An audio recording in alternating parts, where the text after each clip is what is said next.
শুভ সন্ধ্যায় এখন সন্ধ্যাবেলা বসেছি রেডি করতে। আজকে রান্না করবো রাত্রিবেলা দেখো পনির, 250 গ্রাম পনির আছে। পনিরটা একটু কেটে নিই পিস পিস করে। আমরা খুব একটা পনির খাই না, আজকে একটু ইচ্ছা করলো যে একটু পনিরের তরকারি করি। দুপুরবেলা ডাল ভাত রান্না হয়েছে, পনির আলু দিয়ে একটু নিরামিষ তরকারি করবো। আর বলছি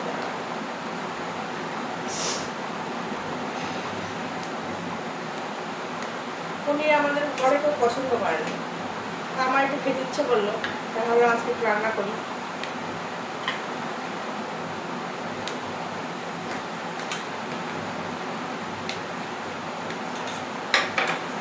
অনেক কটাই হয়েছে, মোটা মোটা করে দিচ্ছি।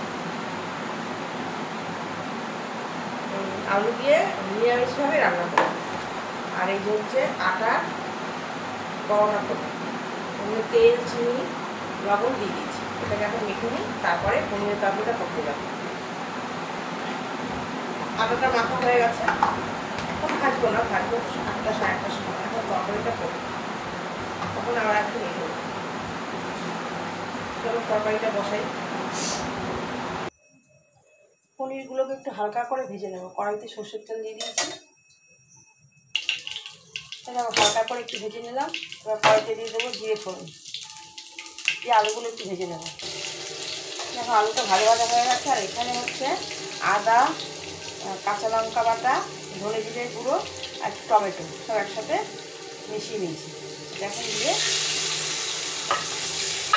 লবণটা আগিয়ে দিয়েছি, এবার একটু হলুদ দেবো, দিয়ে দেবো একটু মিষ্টি, মানে পনির তরকারি একটু মিষ্টি মিষ্টি না হলে ভালো লাগবে না। দিয়ে দিলাম জল। এবারে আলুটা সিদ্ধ হলে পনিরগুলো দেবো। আর আমি একদম মানে সিম্পলভাবে রান্না করেছি, এর মধ্যে কোনো কাজু বাটা বাটা না, পোস্ত বাটা না, কিছু না। রাতের বেলা খাবো তো, ওই জন্য হালকা করে আদা জিরে কাঁচা লঙ্কা বাটা দিয়ে রান্না করছি। ঘি গরম মশলা কিছুই দেবো না। এরকম করে খেয়ে দেখবে, ভালো লাগবে। একটুখানি গরম মশলা দিলাম হালকা করে।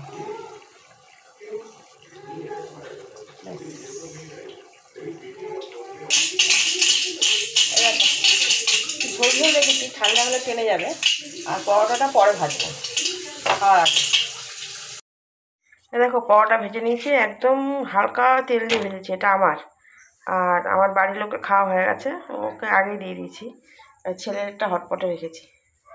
এই 3টে ভেজেছি একদম হালকা তেল দিয়ে। রাত্রে তো বেশি তেল দিয়ে ভাজিনি।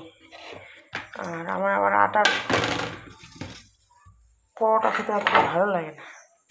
যাই হোক, এই যে পনিরটা একটু তেল বেশি হয়ে গেছে না, তো এত তেল খাওয়াটা উচিত না রাত্রিবেলায়।